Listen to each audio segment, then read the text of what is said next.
السلام علیکم دوستانو.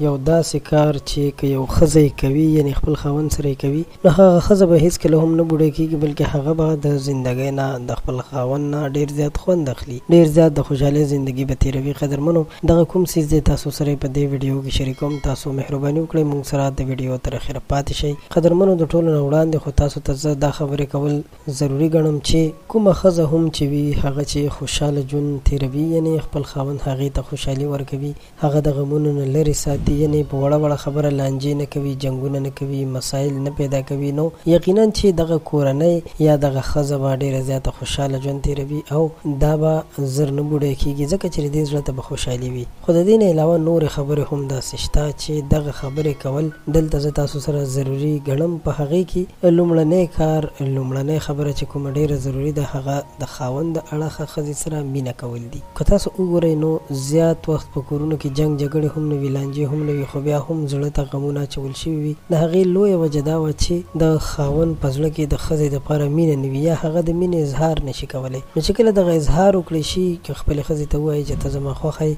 زه په تا باندې مین یم، یا ته زما زندګي ژوند مې، زه بغیر د تا نه ژوند نشم تېرولی، نو په دې سره ښځه خوشحالېږي او ستاسو په منځ کې هغه خوشحالي، هغه مینه نوره هم زیاتېږي، بلکې را ژوندی کېږي. نو دې خبرې ته ډېر زیات خیال وکړئ چې مینه یو داسې څیز دی چې په دې سره خو دنیا آباده ده. نو ډېر زیات خیال وکړئ د دې خبرې په خپل منځ کې، خپلو بچو سره، خپلې مېرمنې سره مینه وکړئ، په مینه باندې وخت تېر کړئ، یو بل ته وخت ورکړئ او د خوشحاله ژوند زندګي تېره کړئ، خوشحاله ژوند تېر کړئ.